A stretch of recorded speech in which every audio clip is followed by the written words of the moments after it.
Hi! Welcome back to my channel. My name is Madison, and in this video I'm going to be talking about how I take notes. So, with making a history podcast, I have to do a lot of reading and a lot of note taking.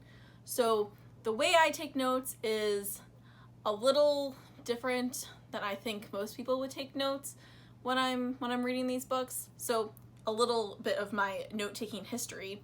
When I was in high school, in my first couple years of college, I was really into making flashcards. I made flashcards for everything. Literally everything under the sun. Definitions, I made a flashcard. Small topics that could fit nicely on the back of a flashcard, I made them. I made flashcards for everything.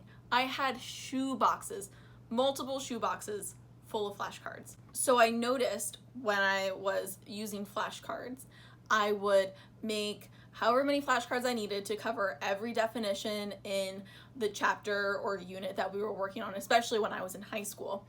And I would I would pretty much just memorize the information. I wasn't really learning it.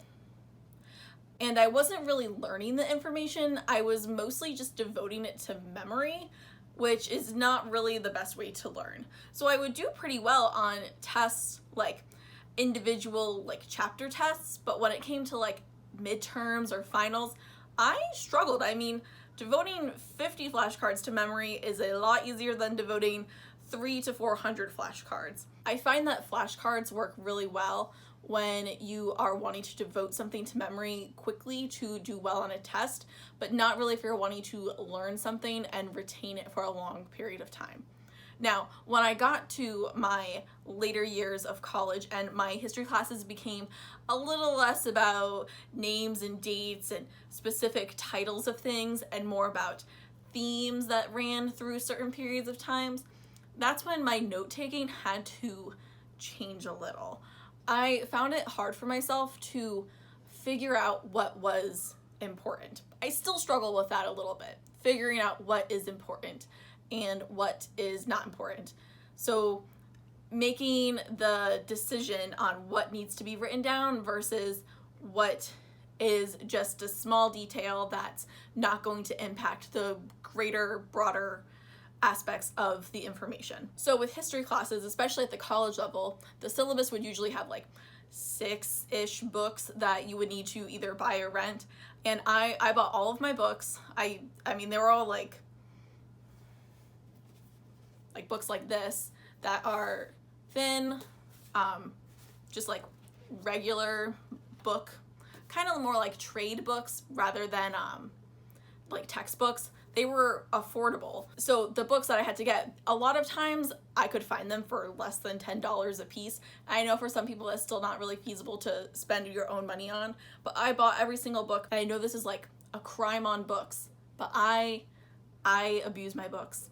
I fold the pages, I write in them, I highlight. If I own it, I will do whatever I need to in the book to get the information down. And I've been this way for as long as I've owned books. I have in front of me a 6-shelf bookshelf that is overflowing with books that I've had since I was 11 to 12 to now, books that I've read multiple times, and they all have corners of the pages folded over. I have my very first copy of Percy Jackson and the Lightning Thief.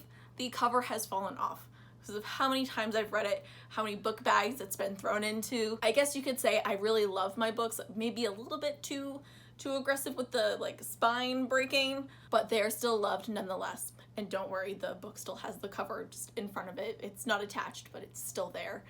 So anyways, back to the main focus of this video and how I take notes. So I would highlight, but I would try to keep it very minimal. I probably still highlighted a little bit too much, but just one sentence, a little blurb, just something for me to if I was flipping through the book, if I had to write a paper on it, I could quickly find, I'd be oh, I remember somewhere in this chapter I had this cool phrase that I wanted to put in quotes.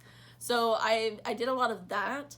I also would have my notebook. So I also would have my notebook open next to me, and especially if I was going to be writing a paper, if I found a piece of information, I would quote it, write it word for word, and write the page number and have that so that I could use it in an essay without having to go back and be like, oh, I can't remember exactly. I had my little blurb, who said it, where it's from, and then I could just type it up into my essay. And on that, I am a fan of handwritten notes. I tried to take notes on my computer while I was in college, and I did not really retain a lot of information from doing that. I found that handwriting is the way for me to learn the best. So now, present day, taking notes for this podcast. In my previous video, I had kind of a study with me type of video, and I studied for or researched for an hour, and I only got through 10 pages of this book that is almost 300 pages of information, and that is mostly due to the way that the author has laid out information. So I have a little bit of an example here. This is the book that I'm currently reading for my podcast. It is very thick with details, lots and lots of names, lots of dates. There's just a lot of information that spans a very long period of time, from just the end of World War II to pretty much present day. This author goes all the way up to the most recent presidency, which in this time was President Trump's history. So there's a lot of information there. And I have not really read a book with this much detail, and I haven't really taken notes on a book with this much specific detail in a little bit of a while. For instance, this is one of the books that I read for one of my very last classes that I took before I graduated.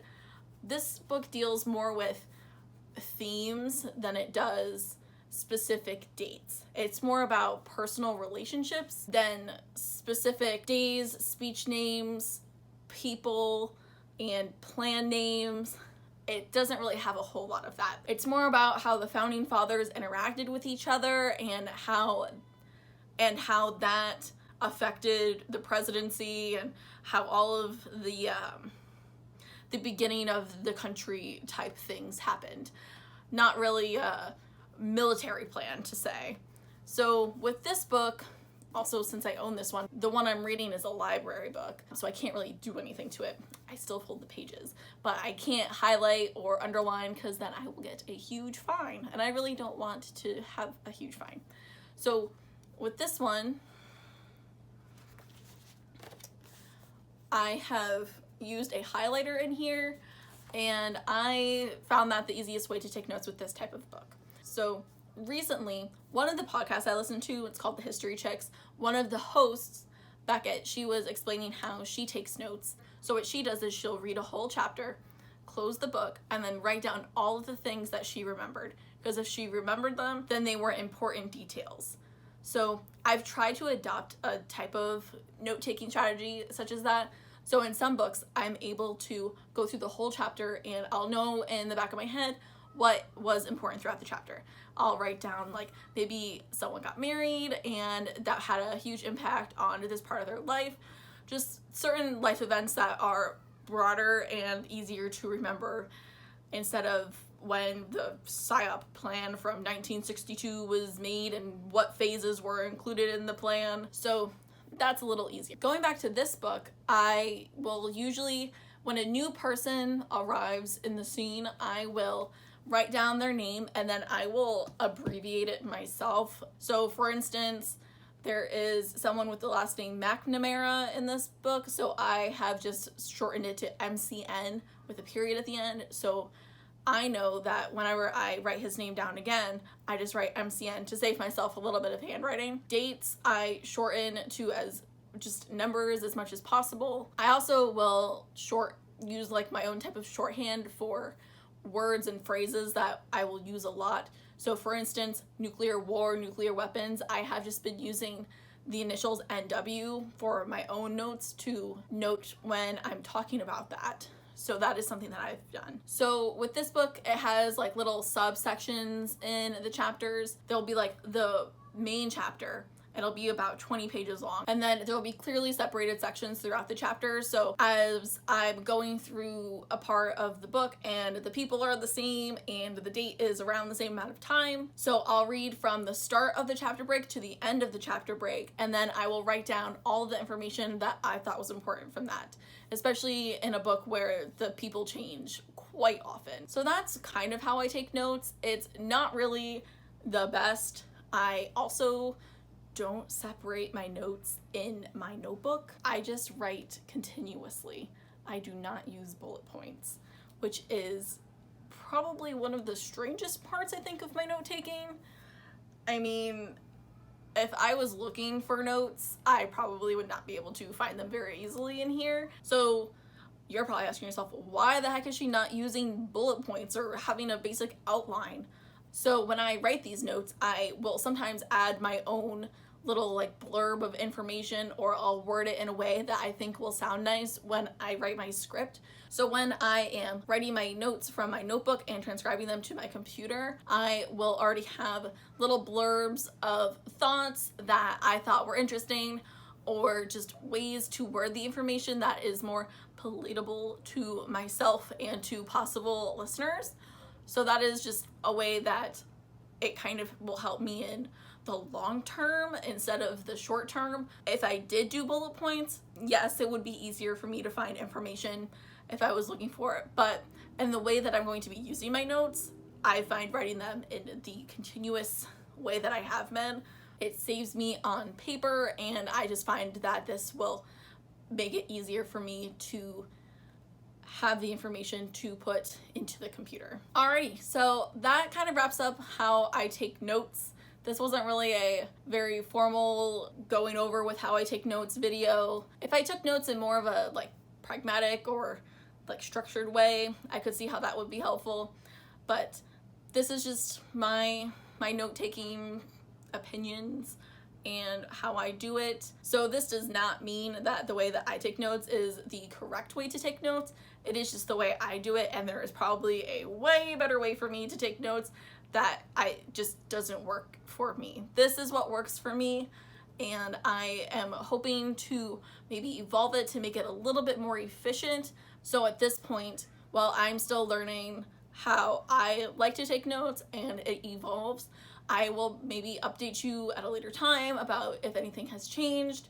But from here on out, this is how I take notes. This is how I will probably take notes for the next couple months. And then if anything changes, I will certainly let you guys know. Thanks for watching. Hope to see you in the next one.